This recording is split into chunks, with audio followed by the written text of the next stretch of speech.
Assalamualaikum warahmatullahi wabarakatuh. Pemirsa yang berbahagia, saya Anis Maftuhin, pengasuh Pondok Pesantren Wali, Desa Candirejo, Kecamatan Tuntang, Kabupaten Semarang, Jawa Tengah.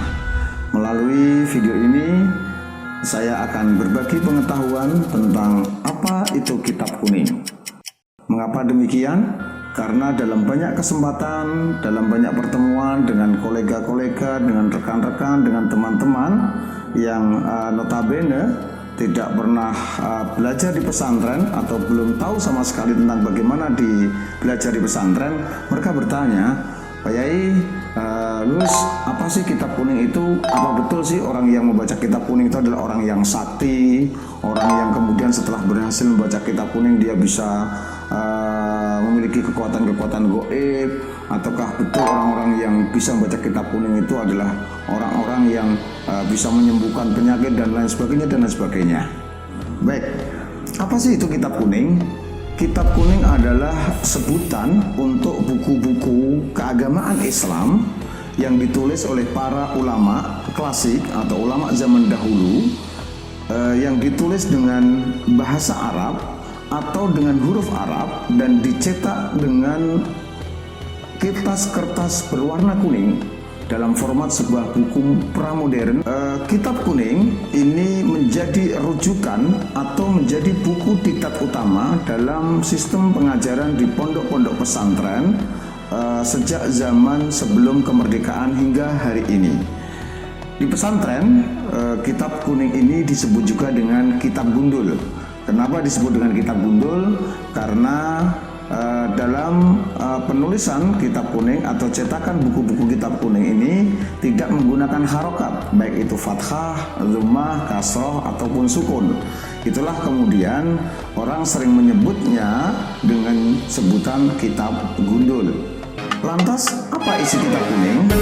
Karena kitab-kitab kuning adalah buku-buku keagamaan Islam, maka isi dari kitab-kitab kuning umumnya adalah persoalan-persoalan atau disiplin-disiplin ilmu dalam agama Islam, seperti ilmu fikih, tauhid, akidah, akhlak, tafsir, hadis, dan lain sebagainya. Bahkan ada juga buku-buku atau kitab-kitab kuning yang membahas persoalan-persoalan sosiologi, disiplin ilmu kedokteran, disiplin ilmu sosial, budaya, dan lain sebagainya.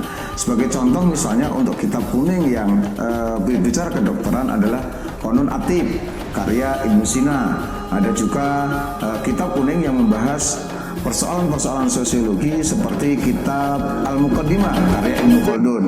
Adapun kitab-kitab kuning yang sering diajarkan di pesantren adalah kitab-kitab yang membahas disiplin ilmu, beberapa disiplin ilmu seperti ilmu nahwu, ilmu sorof, yaitu kaitannya dengan bahasa Arab, tata bahasa Arab, disebut juga dengan ilmu alat. Kemudian ada ilmu tafsir, ilmu hadis, ilmu fikih, ilmu akidah, ilmu nahwu, balaghah, dan lain sebagainya. Sebagai contoh yang paling masyhur untuk kitab akhlak di kalangan dunia pesantren, ada sebuah kitab yang sangat monumental dan sangat masyhur hampir di seluruh pesantren di Indonesia, yaitu kitab Ta'lim Muta'alim yang membahas tentang etika seorang santri, seorang murid terhadap guru. Nah, salah satu contoh kitab kuning yang diajarkan di pesantren, salah satunya adalah kitab Safinatun Najah. Ini adalah kitab fikih, sangat basic, sangat dasar, dan diajarkan hampir di seluruh pesantren. Dalam kitab Safinah ini bisa tergambar seperti apa sih kitab kuning itu. Nah, seperti ini kita lihat pemirsa, kitab kuning biasanya tersusun dalam format yang tidak berjilid, jadi kertasnya terpisah-pisah seperti ini ya. Nah, dalam format penulisan kitab kuning biasanya terdiri dari dua bagian besar. Yang pertama adalah matan. Matan ini adalah isi utama dari kitab. Kemudian di tengahnya ada sarah. Nah, ini format yang biasa digunakan dalam kitab-kitab kuning standar yang sering diajarkan di pesantren.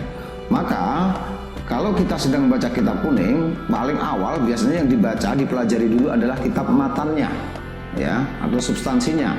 Baru setelah itu pada tahapan berikutnya kita diajarkan untuk belajar membaca syarahnya. Pemirsa, mungkin Anda penasaran bagaimana sih cara membaca kitab kuning?